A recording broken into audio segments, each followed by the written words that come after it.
بسم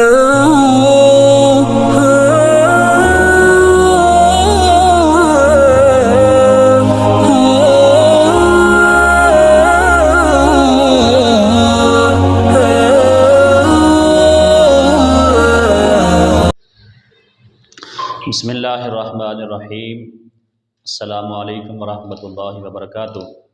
ناظرین کرام، آج انشاءاللہ ہم سورہ مومن کا تعارف پڑھتے ہیں، اس کا مقام نزول، رکوع اور آیات، نام رکھنے کی وجہ تسمیہ اور اس کے فضائل اور مضامین۔ اللہ رب العزت کی بارگاہ میں دعا ہے اللہ تعالیٰ اسے اپنی بارگاہ میں قبول فرمائے۔ سورہ مومن مکی ہے، البتہ اس کی آیت نمبر 56، ان الذین یجادلون فی آیات اللہ، آیت نمبر 57، لخلق السماوات والارض، یہ دونوں آیتیں مدنی ہیں، اس کے علاوہ ساری سورت جو ہے وہ مکی ہے۔ اس کے اندر 9 رکوع ہیں اور 85 آیتیں ہیں۔ سورہ مومن کے نام رکھنے کی وجہ تسمیہ کیا ہے؟ اس سورت کے 2 نام ہیں۔ نمبر 1 مومن،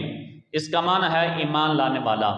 اور اس سورت کی آیت نمبر 28 میں فرعون کی قوم کے ایک مومن شخص کا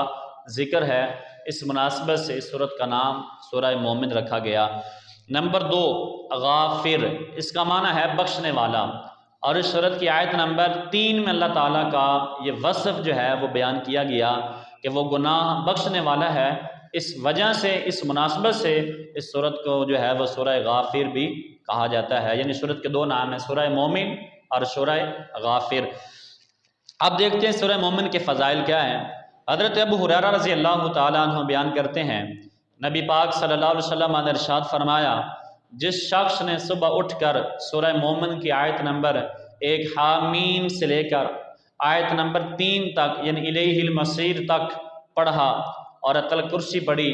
تو اس کی برکت سے صبح سے شام تک اس کی حفاظت کی جائے گی، اور جس نے شام میں پڑھا اس سے شام سے لے کر صبح تک جو ہے وہ اس کی حفاظت کی جائے گی۔ حضرت خلیل بن مرہ رضی اللہ تعالیٰ عنہ سے روایت ہے، نبی پاک صلی اللہ علیہ وسلم نے ارشاد فرمایا، حوامیم، یعنی وہ صورتیں جو لفظ حامیم سے شروع ہونے والی ہیں، یہ 7 ہیں، اور جہنم کے دروازے بھی جو ہیں وہ 7 ہیں۔ ان صورتوں میں سے ایک صورت جہنم کے دروازوں میں سے ہر ایک دروازے پر جا کر کہتی ہے، اے اللہ اس شخص کو اس دروازے سے داخل نہ کرنا جو مجھ پر ایمان رکھتا ہے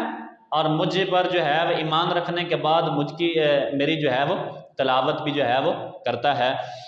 نمبر 3 حضرت عبداللہ بن مسعود فرماتے ہیں کہ حامیم سے شروع ہونے والی صورتیں قرآن مجید کی زینت ہیں، یعنی جو صورتیں حامیم سے شروع ہوتی ہیں وہ قرآن کی جو ہے وہ زینت ہے۔ سورہ مومن کے مضامین، اس سورت کی ابتدا میں یہ اعلان کیا گیا کہ قرآن پاک اس رب تعالیٰ کی طرف سے نازل ہوا ہے جو کہ عزت والا، علم والا، گناہ بخشنے والا اور توبہ قبول کرنے والا، سخت عذاب دینے والا اور بڑے انعام عطا فرمانے والا ہے۔ نیز باطل کے ذریعے جھگڑنے والے کفار کی مذمت کو بیان کیا گیا، اور عرش اٹھانے والے فرشتوں کے اوصاف جو ہیں وہ بیان کیے گئے ہیں کہ جو فرشتے عرش کو جو ہے وہ اٹھا کے کھڑے ہیں۔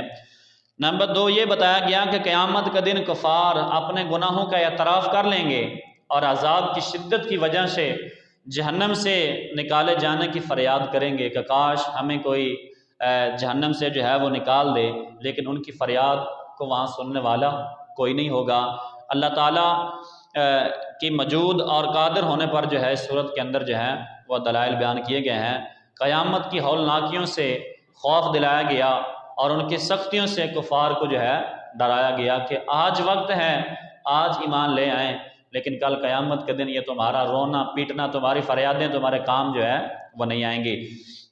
نمبر 3 انبیاء کرام علیہ السلام کو جھٹلانے کی وجہ سے سابقہ امتوں کو جو ہے وہ ہلاکت کے بارے میں بیان کیا گیا کہ کفار مکہ کو جو ہے وہ بھی ڈرایا گیا کہ اگر وہ اپنی اس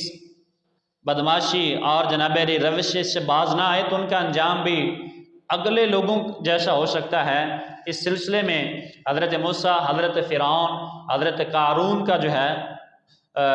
فرعون، حامان اور قارون کا واقعہ جو ہے وہ بیان کیا گیا ہے، اور اس میں فرعون کی قوم کے ایک مومن شخص کا بطور خاص اللہ تعالیٰ نے ذکر جو ہے وہ کیا ہے۔ دنیا اور آخرت میں کافروں کی رسوائی کا اعلان کر دیا گیا اس صورت میں کہ کافر جو ہیں وہ دنیا میں بھی ذلیل و رسوا ہیں اور آخرت میں بھی جو ہے وہ ذلیل و رسوا ہوں گے، اور نبی پاک صلی اللہ علیہ وسلم اور ان پر ایمان لانے والوں کے لیے جو ہے وہ مدد کا اعلان کیا گیا ہے۔ نمبر 5، نبی پاک صلی اللہ علیہ وسلم کو اپنی قوم کی طرف سے پہنچنے والی پریشانیاں، مصیبتیں، اذیتوں پر صبر کرنے کی جو ہے وہ تلقین کی گئی ہے۔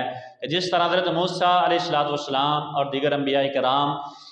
علیہ السلام نے اپنی قوموں کو اذیتوں پر صبر فرمایا، اسی طرح آپ کو بھی جو ہے، حضور کو بھی جو ہے وہ صبر فرمانے کی جو ہے وہ تلقین کی گئی ہے۔ نمبر 6، مسلمان اور کافر کی ایک مثال بیان کی گئی ہے کہ مسلمان ایسا ہے جیسے بینا یعنی دیکھنے والا،